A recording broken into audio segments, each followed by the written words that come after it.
soin de moi.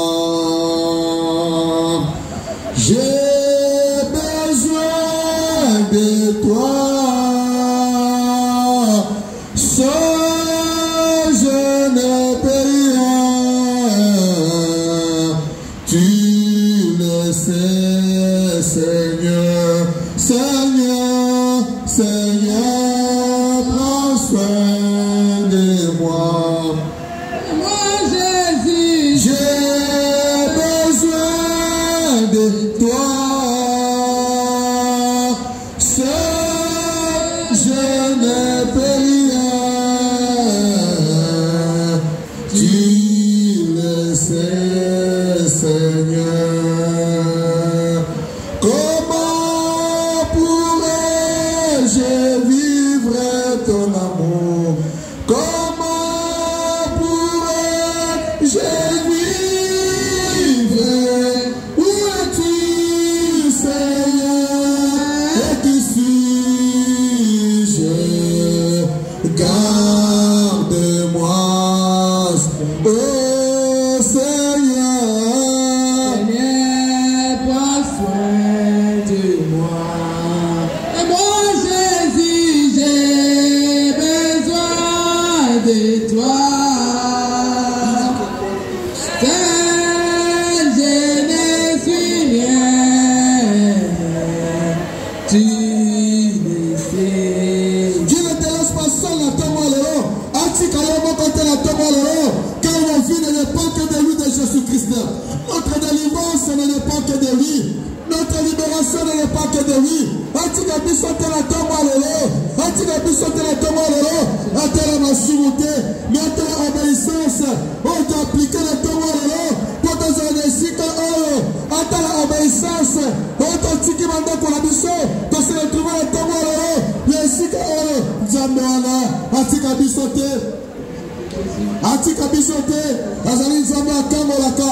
Azali Nzambe abikisaka. Azali Nzambe atombolaka. Azali Nzambe apesaka lobi kokati na bato. Azali Nzambe akata ma chaîne. Il est la fin de la loi, le roi de gloire, le Seigneur des seigneurs, le Dieu tout-puissant, l'homme sur le chemin de Emmaüs, l'homme sur le chemin de la cité de la gloire. Il est entré ce matin dans la cité de la gloire pour toucher une personne, pour guérir une personne. Il est le Dieu qui fait pleuvoir la pluie pour la bénédiction de la vie. Il fait mouiller la terre. Il est le Dieu véritable, le Dieu redoutable, le Dieu incomparable. Dieu qui n'a jamais changé, Seigneur. Seigneur, nous bénissons ton nom. Nous glorifions, magnifions ton nom parce que tu es merveilleux. Nous voici arrivés presque au virage, au dernier virage de notre semaine, Père de gloire. Tu as agi du lundi jusqu'à vendredi aujourd'hui.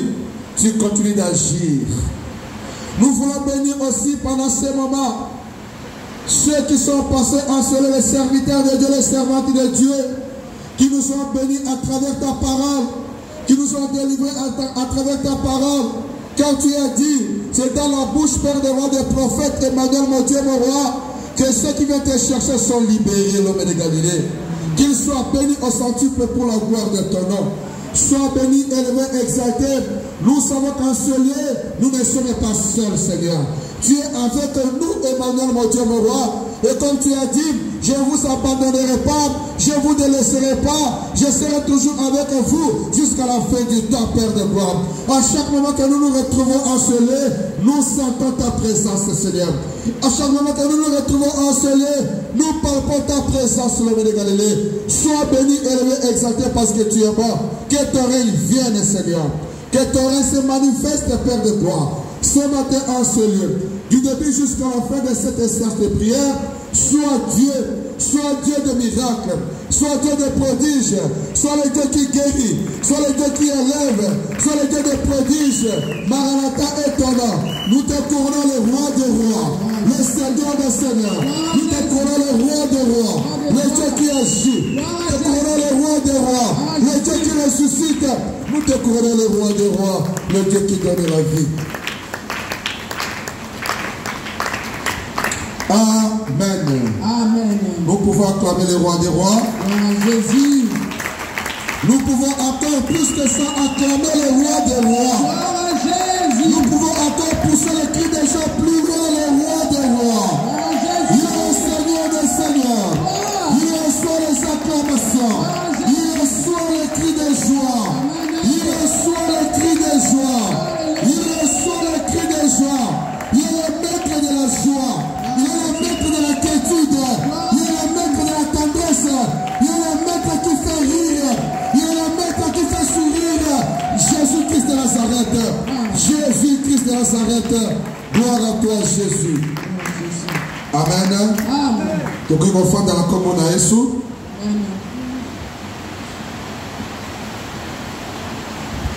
Bienvenue dans le Seigneur, on appelle ce mot dans la commune à Jésus. Nous avons pas moulayo, nous avons pas lelo. Yo motozui, mon cas n'a pas tombe le sika oyo. Je vais anticiper une chose. J'anticipe. Ce n'est pas au moment opportun que j'allais le dire, mais je l'ai dit. Jésus choisit les 12 apôtres pour travailler avec lui. Ce matin, ta présence en ce lieu n'est pas un fait hasardieux. Présence sur la tombe alléluia, les amis hasard été. Présence sur la chaîne de prière alléluia, les amis hasard été. C'est Jésus qui t'a choisi pour que la tombe alléluia, aux enfants la chaîne de prière à tombe alléluia, parce que ce Jésus-là a un plan merveilleux pour toi. Amen. Alléluia. Amen. Côté la pembe na yote, côté la nombre à batouté, côté l'effectif à batouté, le Wanzambe la Pambolio, pour la tombe alléluia, tu m'as choisi parmi ceux qui vont prier à la chaîne de prière. Tu m'as choisi parmi ceux qui vont prendre part à la chaîne de prière. Tu m'as choisi parce que l'Ikabonana Ezali, bénédiction Nana Ezali. Amen. Amen. Nous bénissons les dieux de papa et de maman Olangi. Nous bénissons également le leadership. Nous avons contribution la progéniture des papas et des mamans Olangi, les enfants biologiques comme les enfants spirituels. Djaba Pabo la Bangonio se siga Bazali. A fortifié Bango Pé Samo Makasi. Amen. Amen. Et nous voulons aussi bénir le Seigneur Dieu Tout-Puissant pour la vie du couple Mwamba le cordon de la porte du siège. Là où ils sont, que le Seigneur les soutienne, le Seigneur les garde, les fortifie, leur accorde l'intelligence et la sagesse. Amen. Que tous les combats qui se présenteront devant eux, qu'ils soient proclamés vainqueurs pendant le jour vainqueurs, pendant la nuit vainqueurs, le matin vainqueurs, à midi vainqueurs, le soir vainqueurs, ainsi que leur progéniture, et cela au nom de Jésus-Christ. Amen. Je voudrais aussi bénir ma famille, ma femme ainsi que mes enfants, là où ils sont, que le Seigneur se souvienne d'eux, parce que Dieu a dit, moi dans son champ, Dieu dans ma famille. Amen. Pendant que je suis dans son champ, que ce Dieu-là s'occupe de ma famille. Amen. Amen. Nous acclamons le roi des rois. Gloire à Jésus. Nous sommes en train de bénir aussi un papa, une maman, un jeune qui s'est déplacé ce matin, s'est retrouvé dans ce lieu. Amen. Si que tu mis sur un zambe et qui t'a dit colonna yo. Amen. Aki qui s'est mis sur le colonna yo. Aki qui s'est le colonna ngoya le colonna yo. Et si quand nous sommes à Karaki, le boko est tout à partout. Et pendant qu'on bimisa yo, et pendant qu'on bimisa ndakuna yo, et pendant qu'on bimisa libota na yo, et bimisa mobali na yo, et bimisa mosi na yo, et bimisa bala na yo, et bimisa mafere na yo, et bimisa projet na yo, et bimisa nyonso eza na yo, et c'est là en dedans. Jésus-Christ. Merci Seigneur parce que tu es bon. Nul ne peut venir chez toi et rentrer tel qu'il était venu. À Tongalelo, nous sommes là pour prier. Chef de prière, Eli Koloba. Qu'on bonde de là successivement, qu'on bonde de là régulièrement et qu'on bonde de là sans fin. Amen. Amen. La kacha qu'on bonde de là, moko la moko katina biso, azo mona loboko nzambe, moko la moko katina biso, nzambe azo pesa un témoignage, moko la moko katina biso, nzambe azo changer statut à vie na ye. Amen. Amen. Dimanche, on nous a prêché sur la vraie conversion. La vraie conversion, totanga qui na Matthieu. Matthieu chapitre 10, à partir du verset 1er. Maman Kotanga la mission. Totangi le banzambe na Matthieu 10. Tobangi na premier verset totangi na Kombo na Yesu. Amen. Puis ayant appelé ses 12 disciples, il leur donna le pouvoir de chasser les esprits impurs et de guérir toute maladie et toute infirmité. Voici les noms des 12 apôtres. Le premier, Simon, appelé Pierre, et André, son frère, Jacques, fils de Zébédée, et Jean, son frère, Philippe et Barthélemy, Thomas et Matthieu, le publicain, Jacques, fils d'Alphée, et Thaddée, Simon le Cananite et Judas Iscariote, c'est lui qui livrait Jésus. Amen. Amen. Nous acclamons la parole de Dieu. Nous acclamons la parole de Dieu. Gloire à Jésus. Bien-aimés dans le Seigneur, ce passage, quand tu entends la sikoyo, et ça, pour l'exabiso, dernier nini, Jésus a pour la qui va disciple, on va travailler là. Jésus ne pouvait pas travailler seul. Il pouvait aussi le faire. Mais le corps à Jésus n'est pas égoïste. Le corps à Jésus ne pouvait pas qu'on travaille mon corps. Il est en train de prier pour choisir Bateau et Seigneur qui va travailler et l'ongonaïe, que nous appelons les disciples. Quand on continue prière, Djamalobi soit 12, Aponi 12, on a abandonné qu'on travaille dans Bango. Parmi ces 12 là, et c'est là qui n'a mon corps. Oyo, et c'est là qui a trahi Jésus. Dieu savait que parmi eux, il y a une personne qui peut aussi me trahir. Il y a une personne qui va rendre la vie difficile. Et Dieu savait aussi que par cette personne, que le monde devrait être délivré. Amen. Amen. Dieu est Dieu. Il connaît les pensées et les désirs des êtres humains. Ceux qui pensaient là, il y a Judas, Yesu ayebaki d'Iscariote, ayebaki que na kati na ye est un esprit moteur, il y a traîtrise. Dans un esprit moteur, il y a trahison. Mais na ponié kaka. Tant na poni bango, ils ont commencé à marcher avec Jésus. Yesu a un miracle basomona. Azo sa makamamine basomona. Abibo, yo Judas d'Iscariote, nazo pe sa caisse. C'est comme un ministre des finances. Soit caisse, yondo bandotangisa caisse, il y a gouvernement la biso. Soit que on a besoin de solo, on doit te contacter autant autant signature au ministre Misolo. Mais bien aimé, nous devrions d'abord connaître est-ce que l'objectif ensemble apprenant qui Judas d'Iscariote, est-ce que c'est là qui pour être le caissier dans le gouvernement Jésus? Car ce monsieur-là, Judas d'Iscariote, a une origine.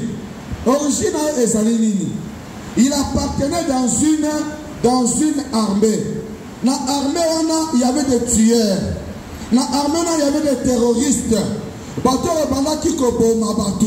Il défendait ma belle armée dans l'armée. Il tuait par quoi? Il tuait par Eloko Lasmoko Abenyango Dag. Dag wana Esalinini. Dag Esalinini Lasmoko Lokola Putobo à double tranchant. On utilise très souvent la carte abattoir pour la Kobomaka Bangombe, pour la Kobomaka Bataba, pour la Kobomaka Banyama.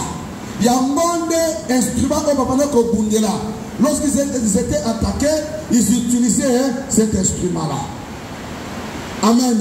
Amen. Ticket étant la zone au Bamakamo, au Saint-Esprit, de quoi il s'agit et qui était Judas d'Iscariote. Comme Babani Koboma bien aimé, c'est cette personne-là que Dieu a choisi pour se rappeler à Jésus-Christ de Nazareth à travers ensemble. Or, lorsqu'il est venu, à Bossani origine, qui a outil quelque part, et pas bateau à Bombaka, et pas bateau à Bassara Batumabe, et pas bateau terroriste à Bitumba. À Bossani, objectif, il s'est attaché à la tâche que Jésus appelle ça qui est, que nous appelons la trésorerie. Il s'est attaché à la trésor, il a oublié l'origine.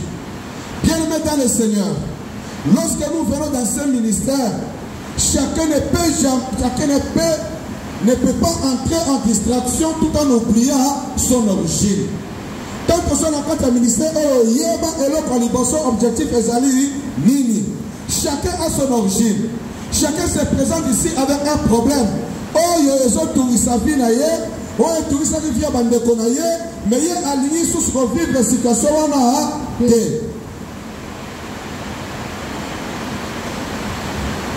Nakoya boye bien aimé. Dans le but là, dans quel ministère? Parce que dans la famille Nabiso, et l'autre touriste Nabiso, ils allaient peut-être la Koloba, esprit des morts. Je quitte notre famille dans un combat spirituel.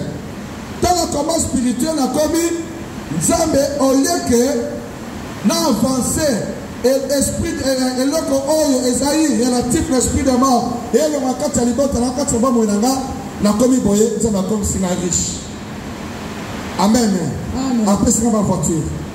Après, c'est ma mituka. Après, c'est ma nyonso. Ezali m'a bêté.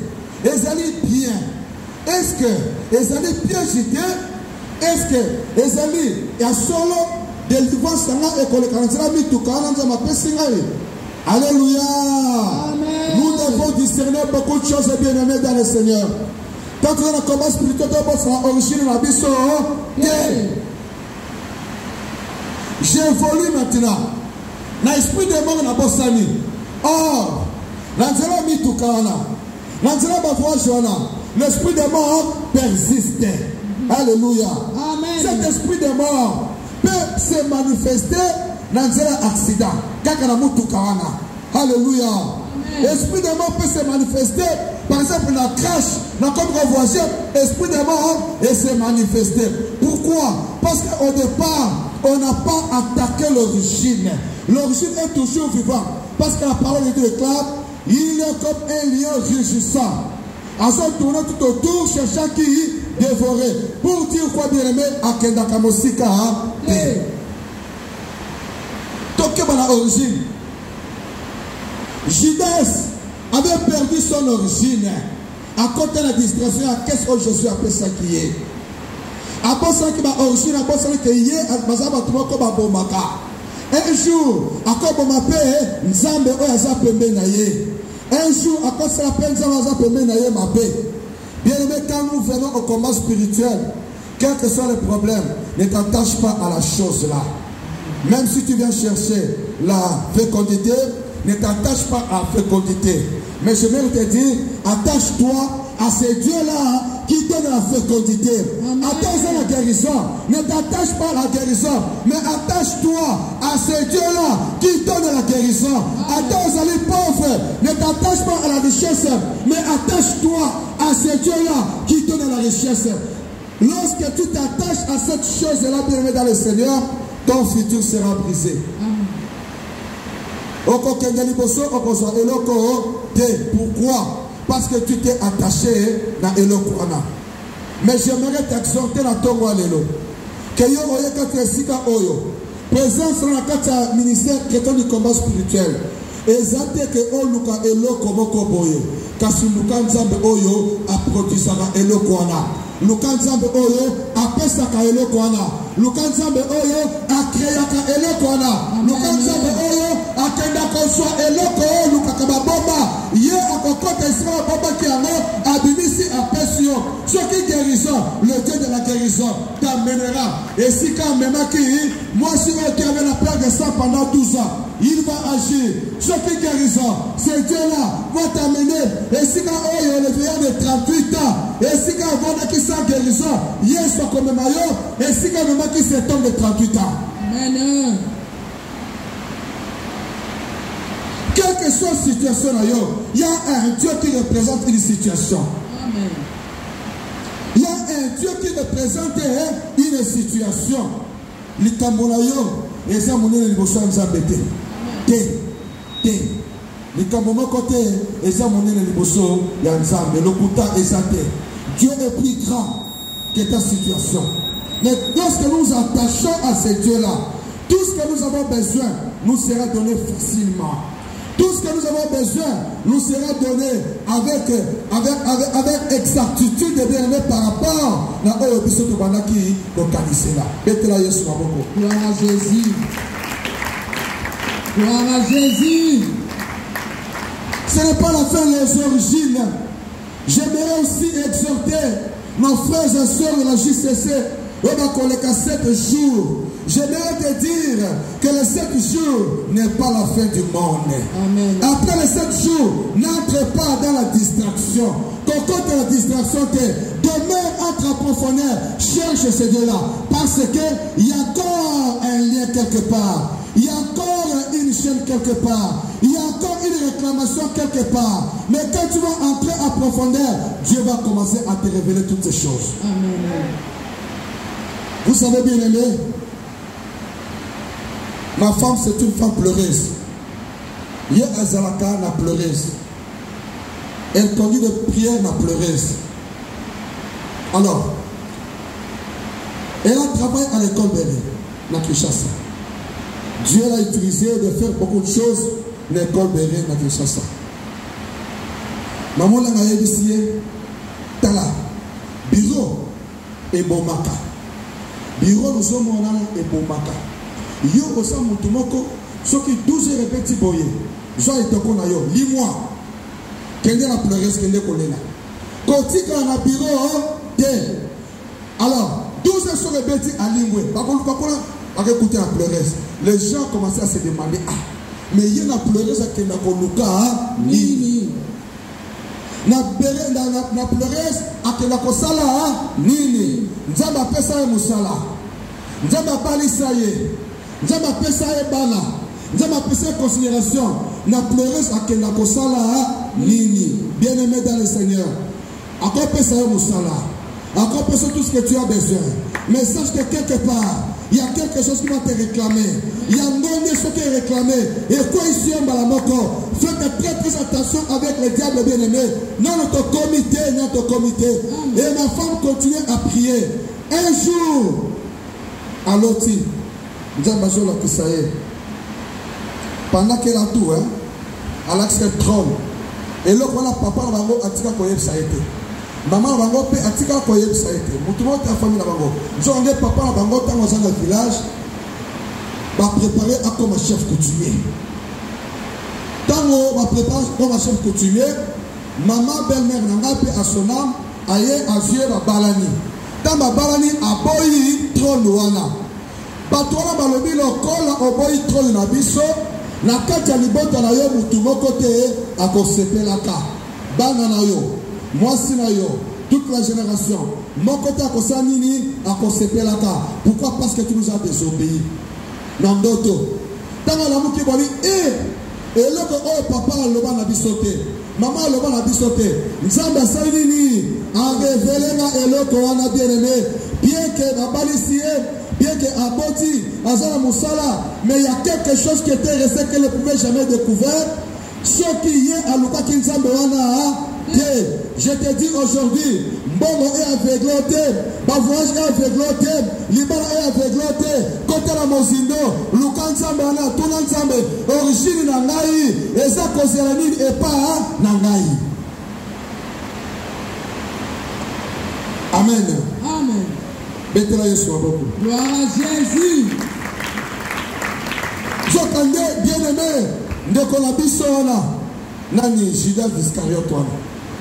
Comme il avait ces liens-là, aussi il pouvait qu'on se pilater, mais kaka yewana, la famille a dit ça, tebi nzamba solote, banzamba tebi, isa banzamba bikeko, kokote andoko bangana, kokote la kati ya mai, kolobana banyama, kolobana bandeke, mais comment lui peut se permettre avant la place qu'on a nzamba solo, aller à la place qu'on a nzamba solo, et c'est notre téléma, aussi le Seigneur est réclamé. Alléluia. Amen. Tant qu'on est réclamé, il y a tout à bosser avec ton pomarabatou. Il y a à bosser avec qui est la famille na bango, na armée ou à Kotaki. C'est une armée de tueurs, de terroristes. Bien qu'il était à côté de Jésus, il a oublié ses origines. La preuve en est que, d'abord, le fait de trahir Jésus, c'est cette trahison qui a fait que Jésus soit crucifié. Origine Kokisami et Kokisami. De deux, ce qui a fait que il sacrifiait les gens. Mais à la dernière minute, Judas s'est sacrifié.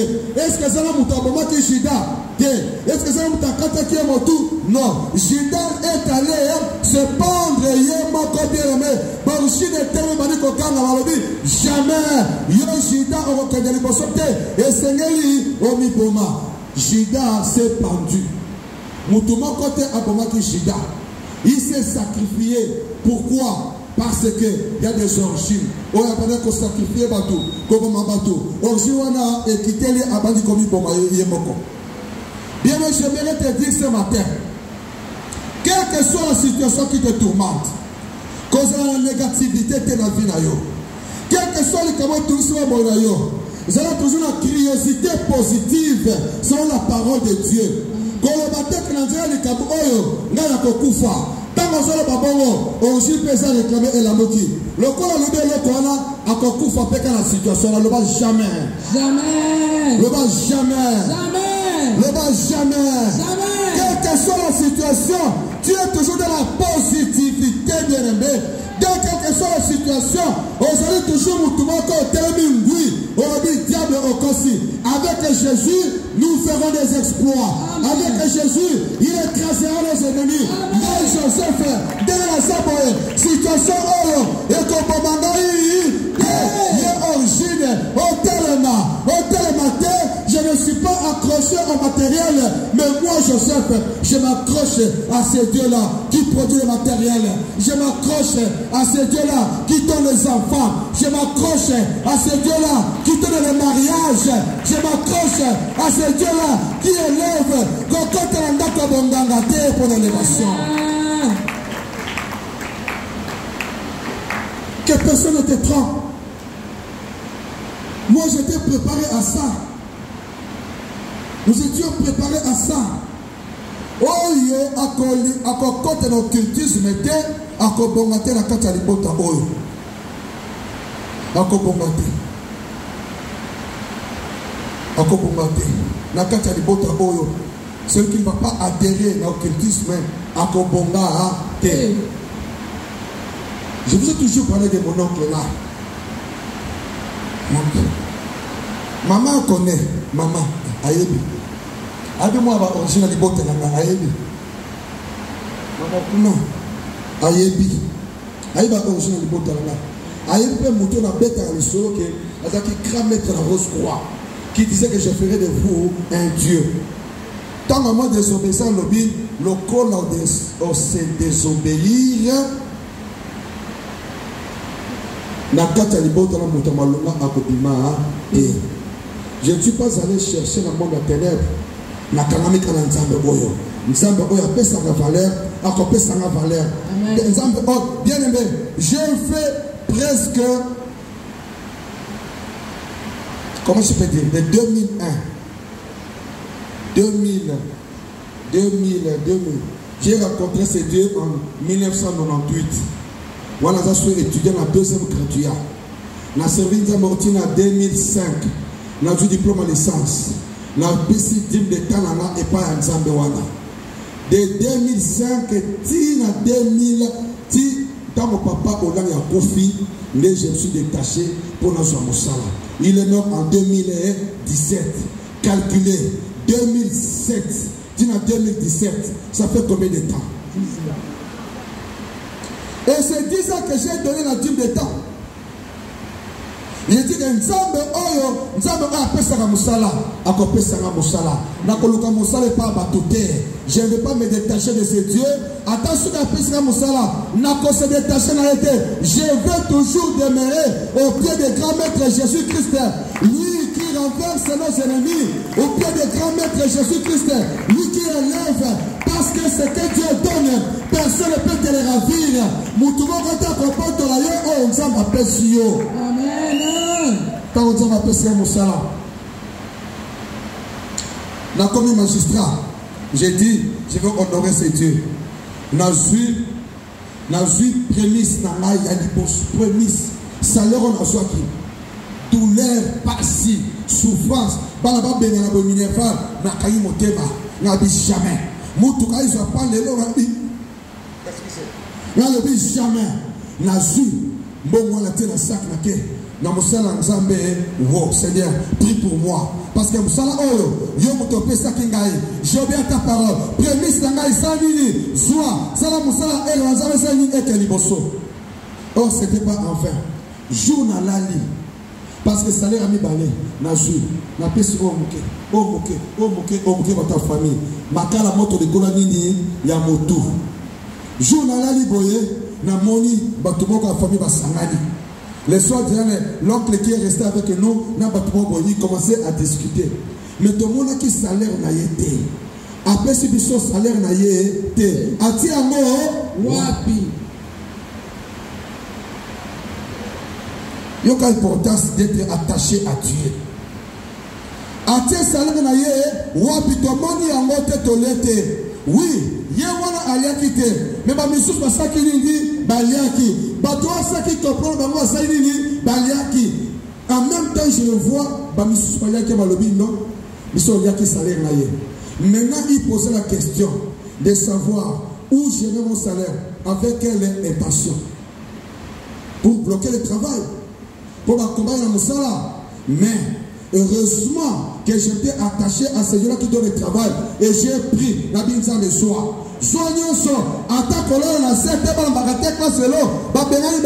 Moi je sais que l'avenir sera meilleur. L'avenir sera meilleur. L'avenir sera meilleur. L'avenir sera meilleur. J'aimerais dire pour quelqu'un attends-moi le lot. Attache-toi à ce Dieu-là. Quand il y a une deuxième fois, quand il y a un serpent, on s'en tigné en ça pour aller. Fais-le. Amen. Fais-le. Attends, origine est pendant que tu es attaché à Dieu, moyen origine est détaché l'ensemble et ça. Attends, origine est attaché à Dieu, moyen à détacher l'ensemble et ça. Amen. Amen. Amen. Amen. Voilà l'importance, bien aimé. Tu bosses en origine. Il rôde tout autour. En ce cas, n'a pas dévoré. Mais la tombe à l'élo, c'est Dieu là. C'est Taïsate. J'allais donner un autre exemple. Il y a Moutou Oyo, Nzambe, Moutou Oyo, Asra Kimabe, Akia se repentir, Nzamba Tombolier, parmi les disciples, oh, dans la Bible, Simon Pierre, Nzamba Asra qui dit, Kama Katsirabo Monaye, a renié Jésus. A renier Jésus, c'est une forme de trahison. C'est pour dire que tous nous sommes des Judas. Yé azaki Judas trahison. Mon sous Judas yakindoki. Mon sous Judas yalokuta. Mon sous Judas yakoboma. Mon sous Judas yakinduma. Mon sous Judas yakosacrifier bateau. Donc bien dans notre vie, tous nous sommes des Judas. Mais dans l'heure à la personne qui a endurci son cœur pour ne pas se repentir. Bah, moi, oh, ça qui n'exprime pas qu'il y a flagrance de l'idée d'adultère. Oh, Yesu, moi aussi, il faut te lapider. Yesu a commencé avant de commencer. À lobby, quand on s'est sur le commentaire, il à lobby parmi Bino. Ce qui est ça, Moutoumoko, à Salama Bete, à Swalibanga, Bama Seul. Et c'est la Bamba qui est. C'est la Bamba qui est. Pourquoi la Bamba qui était? Parce que tout le monde se retrouve dans le péché. Tout le monde est Judas. Tout le monde peut te trahir. Mais notre judaïsme, bien aimé, peut se traduire en pierre. Judaïsme, et quand on se traduire en pierre, par quelle voie? Par la voie de la repentance. Acclamons le roi du roi. Gloire à Jésus. Acclamons le Seigneur des Seigneurs. Gloire à Jésus. Ne te culpabilise pas. Ne te culpabilise pas. Au koyi, au télémi, au continue marche. Seigneur Limisanga. Après la repentance, maintenant, un élément très important que nous devons demander à Dieu. Bien aimé, repentance est une habitude de terre. Repentance est une habitude de terre, c'est-à-dire que Quand nous nous repentons aujourd'hui, Seigneur, j'ai fait la repentance, mais il y a un élément très important qui me reste, c'est la transformation de mon cœur. La repentance va de pair avec la transformation du cœur. Parce que le cœur, nous allons transformer, bien aimé, au consomme de la subilo au sens à quitter. Repentance est dans l'habitude de na se repentir les lots, na changer les lots, na se convertir les lots, na bandi marche sikana Yesu. Na tiki moyibi, na tiki okota, na tiki kinumba, na tiki kotonga, na tiki critique, na tiki orgueil, na passer l'étape mosusu ya vie. C'est-à-dire que mon thème na yo, ezali délivré, ezali peut transformer l'esprit en nini, l'esprit en kinumba. La repentance est ça ma lame. Mais pour changer mon thème, les animaux ma lame pour les cas. Parce que dans l'homme c'est l'esprit. Il faut qu'on change mon thème bien aimé. Quand c'est tout le monde. La critique, maman,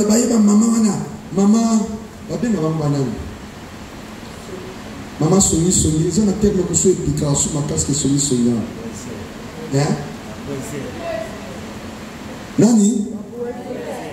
Babouze. Donc, il y a un baka nyoso. Et quand elle est dans Damar, agent de la gloire, elle est au courant. Oyoka quitté. Yekuna. Bata orgueil basali boy. Est-ce que etalio, est-ce que zali finayo, est-ce que yango ko bongsane finayo, cher papa, cher maman, to changer vite contre la conversion en solo. Conversion en autre côté, per conversion, il y a mitema. Mitema, la puissance de la convertir. C'est alors que nous allons voir la main de Dieu, nous allons palper la main de Dieu dans la carte de mon ami. Amen. Ils sont morts au sein de côté Kakanzambewana. Kakanzambewana bien aimé. Tous nous sommes des Judas, d'Iscariote. Même quand nous sommes des Aboy, nous sommes des Judas d'Iscariote. Moutoumoko koloma Azar, parce qu'il s'est retrouvé parmi les disciples de Jésus. Parmi les disciples de Jésus. Nous aussi nous sommes des disciples de Jésus. Donc c'est-à-dire qu'en nous, il y a un esprit d'Iscariote. Ceux qui ont critiqué, il y a critiqué. Ceux qui ont critiqué, il y a critiqué. Ceux qui ont critiqué, il y a critiqué. Ceux qui ont critiqué, il y a critiqué. Ma paix.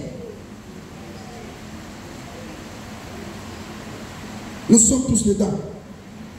Y compris moi, y compris ma maison, toute ma famille. Nous avons l'esprit d'Iscariote. Parce que Iscariote, c'est un esprit. L'esprit est entré dans l'homme qui commence à opérer. Ce n'est pas l'homme. C'est cet esprit-là. C'est un esprit. C'est un esprit, ce n'est pas une personne. Quand il y a un moutouté, mais il y a un esprit, il y a un moutouala, il y a un moutouala, quand il y a un voisin, bon de la peau, un esprit, parce que Bissot Iscariote te reconnaîtra facilement l'esprit dans Bissot. Tu vas remonter souvent. Moïse a envoyé même qu'on a parqué ici quand on s'allie. Ceux qui aillent, est-ce qu'on y va qui t'es naïf à quitter? On sera qui n'y na mona ki ango kaboye na sui. Or, ceux qui, selon la définition juridique, les vols c'est quoi? Vol c'est une soustraction frauduleuse des biens appartenant à autrui. Et ça a été. Mais ceux qui ont le moli kaka, ils en absence de la présence à moutoana, et ça ni les alliés volent. Mais à reconnaître que, aux auditionnés moutoana, à reconnaître oui, naïba quitté. Et ça, on a esprit Iscariote, on a quatre la biso bien aimé. N'a pas que peut-être, nous sommes dans le but aux Andouma. Peut-être, aux Andouma, te le kuta. Mais, acte zali. Puis,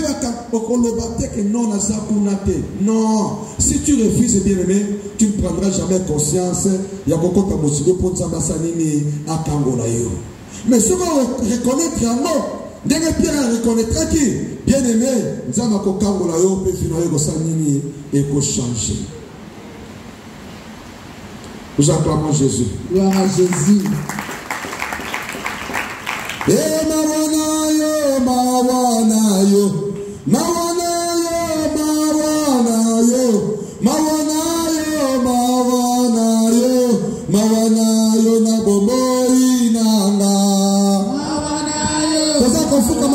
Seigneur.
C'est parce que dans l'esprit escariote la katanda kulanga la kataba langa ya mweza kokozanda kulanga ya mweza kokozaba moinanga ya mweza kokozavia bana langa na tomba na lelo au secours Jésus yokamawa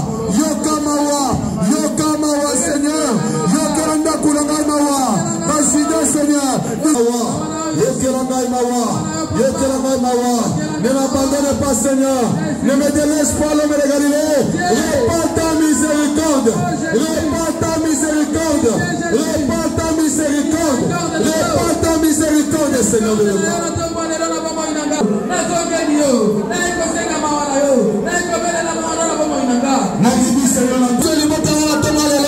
Prends soin de moi Seigneur, kotika ngai mokote kolonza na moya, ngai mokola kokite kolindi sama, ngai mokola kokite kolindi sama, ezali kaka mawala yo, ezali kaka miséricorde yo, tala matin Seigneur, ezali bosona ngala kola talatala, yokela ngai mawa,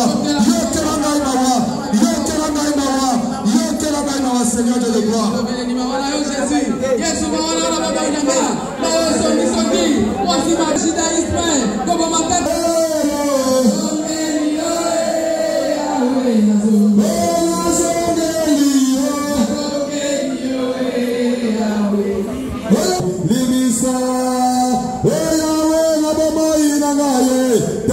Kufa etotie nanda kolanga ye yawe nimisa oyawe menolangi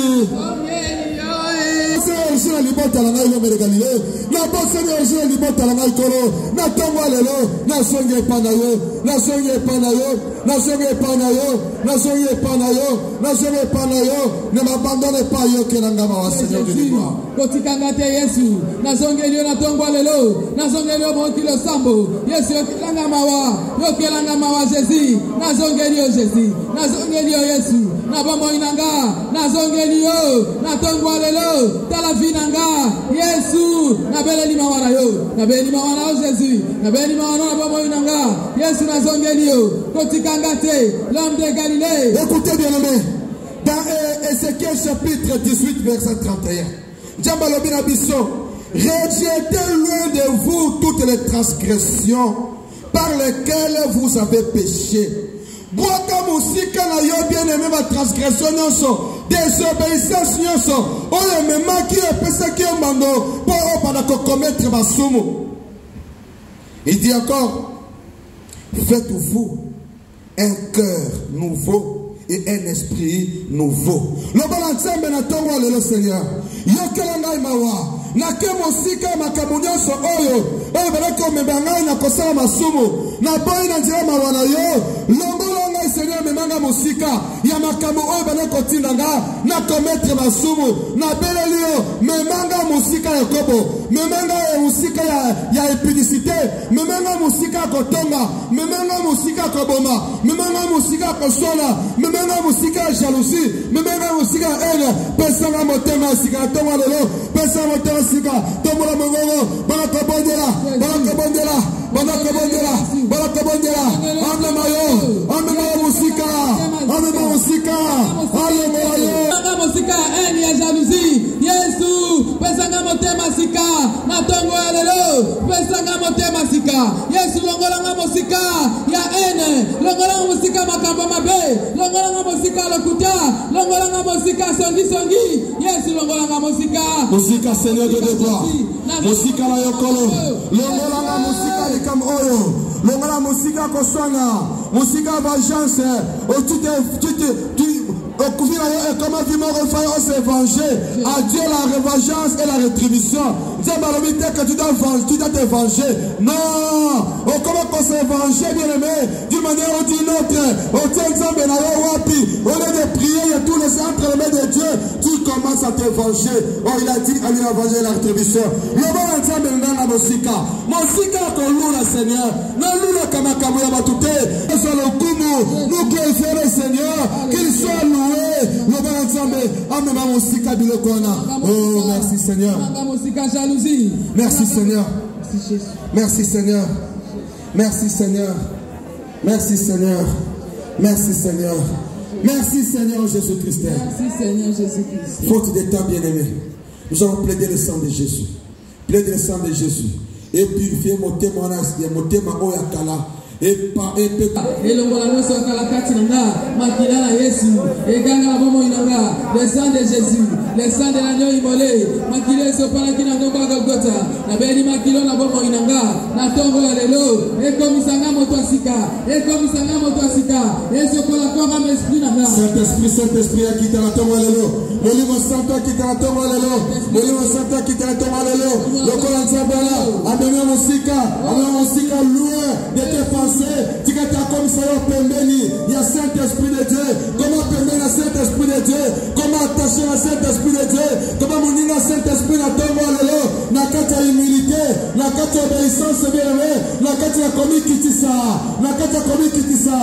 Ata muta finio, avec les solo, que muto la fina kio, loba, nzamba za lokumu. Ata batonga kio, avec les solo, ne te venge pas bien aimé, loba nzambe aza lokumu. Ils ont signé à Saint-Esprit la carte de la moto. Ils ont mis le Molimo Santo la carte de la vie à moto. Attends, moto salama be, qu'on se vengete. Le monde Zamba sur le Kumu. Zamba sur le Kumu. Zamba sur le Kumu. Et la Molimo Santo Katinayo.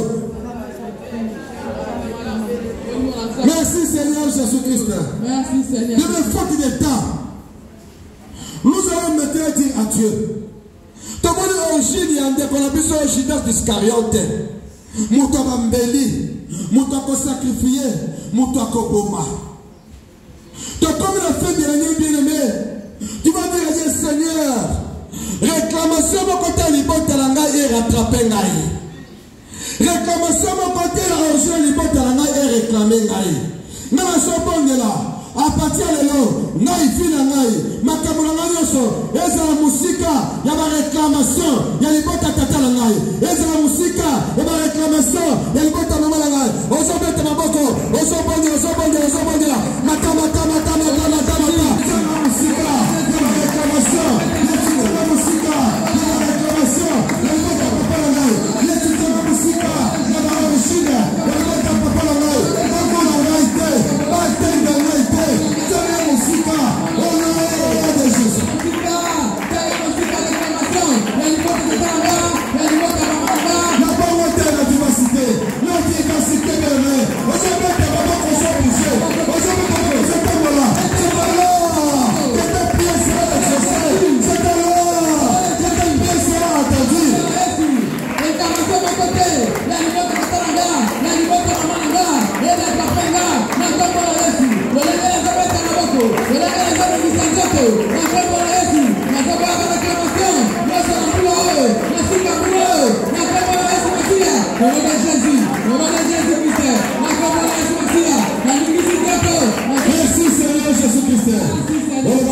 Seigneur, à Soukamboula Oyo. Attention, on va utiliser dans le monde des ténèbres, l'inconscience, n'a qu'à sacrifier mon douté. Aïté. N'a qu'à sacrifier via mon nid à la laïté. N'a qu'à sacrifier via Banana, mon douté. N'a Soukamboula Oyo. N'a qu'à sacrifier, n'a qu'à sacrifier mon douté. Et c'est là le nom de.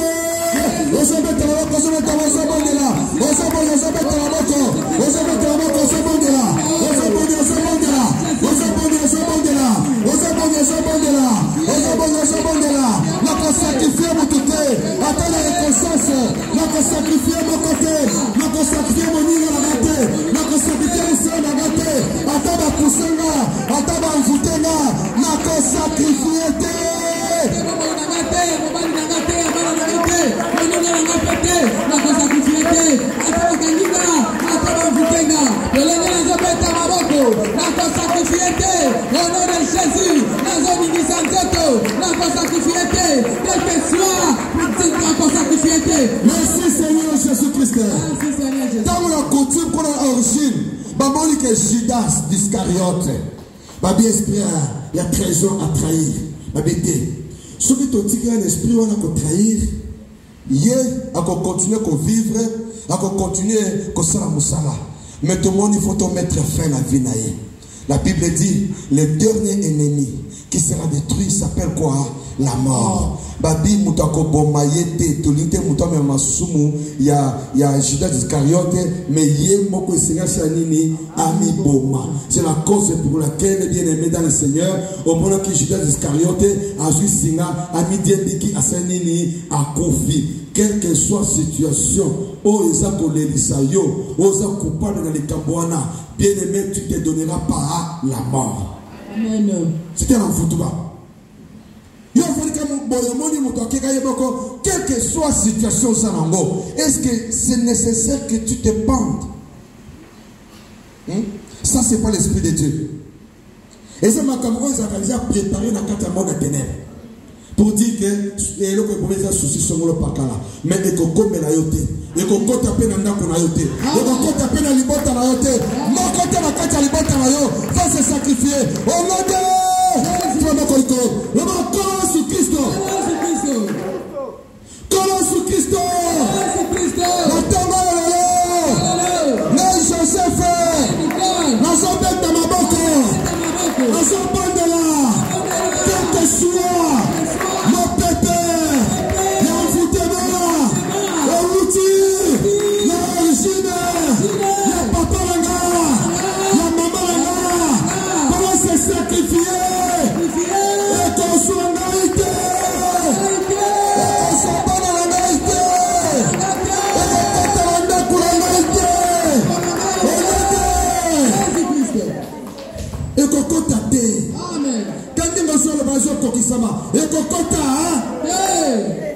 Bien aimé, quelle que soit la situation, il s'appelle la fin de la loi. okokufa te, okosependre te. Amen. Misala mabe bato lokuta, bato tene, bato mitema mabe. Bani basala bongo te bonde la moni, nzambe abonde la nzambe lokuta. Oso mona tene prende kasala. Nzambe nini ya lokuta moni abonde la yo na kufi na singa. Na kufi pona nini? Pour culpabiliser nzambe. Oh mutu moja pour culpabiliser nzambe kama ko likolo. Oloba na tongo alelo. Na koloba na tongo alelo ngai Joseph de na so beta maboko de na so bondela quel que soit mon pépé nyonso sacrifice mon pépé ya pandeso o euti na mai euti na zamba euti na cimetière na ndako na ngai ekokota te na bobo na ngai ekokota te ya mobali na ngai ekokota te ya bana na ngai ekokota te ya musala na ngai ekokota te esela odode badako bondela badako bondela badako bondela badako bondela badako bondela badako bondela badako bondela badako bondela badako bondela badako bondela moto penyosa ya pandeso ya sacrifice humain je me sacrifierai pas je me sacrifierai pas je me sacrifierai pas je ne vais pas me pendre mon peuple Yesu anvukema euti la mai euti la zanga na la cimetière na la loge pour se sacrifier et pour attendre réalité et retourner la main pour la réalité et retourner la réalité au nom de Jésus-Christ de Nazareth au nom de Jésus-Christ de Nazareth au nom de Jésus-Christ de Nazareth nous préparons sa pendaison la tombe la Yesu nous préparons sa sacrifice la bombe inanga les cocotaté la bombe inanga au nom de comme Jésus était, il a sacrifié Jésus. Là, c'est un aspect qui relève de la volonté de Dieu. Mais, quelque part aussi, il faut voir pourquoi il est moko à se sacrifier qui est Judas. Mais nous avons un passage de la Bible qui dit, ils boiront leur propre sang, ils mangeront leur propre chair.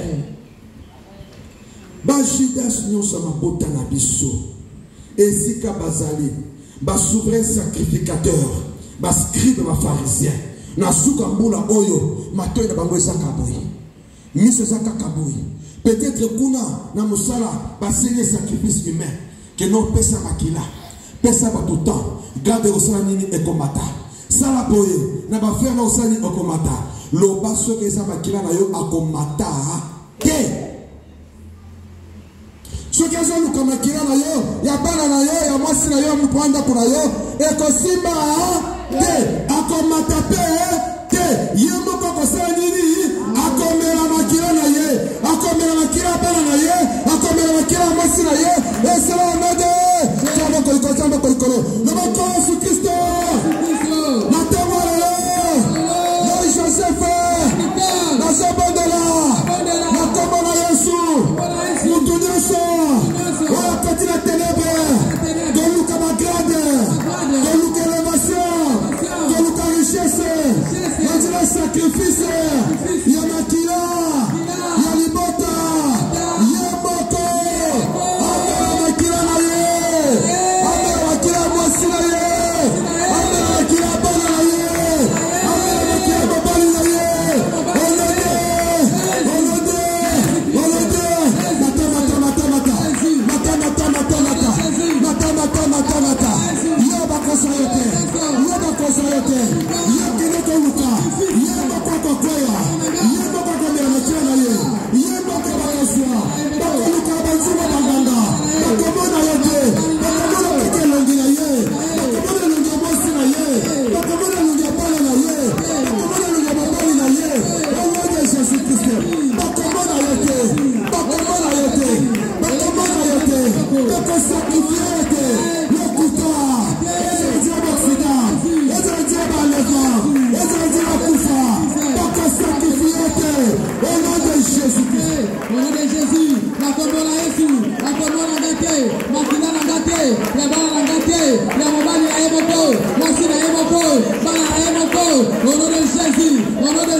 Jésus.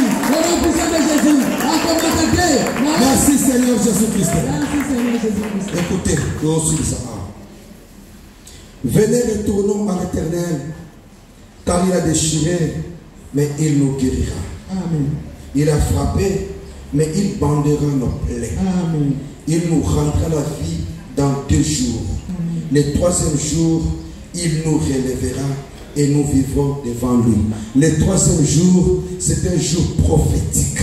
Un jour prophétique pour dire que tu vivras, tu vivras, tu vivras, tu vivras, tu vivras, tu vivras, tu vivras, tu vivras, tu vivras. Au compte en 2025, au compte en 2026, au compte ainsi de suite. Mon tournoi côté à vie, tu vivras. Tu vivras tout ce qui t'appartient, vivant également. Nous ce que ça vivant, vivant et viable.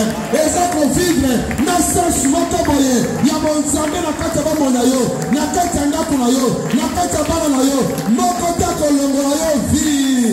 Moko te. C'est la parole de Dieu qui déclare. Tu vivras, tu vivras, tu revivras. Ce qui est quoi dit, aux allez qu'on tellement. Il te relève. Si tu étais parmi les morts, la carte va courir, la carte va te vivant.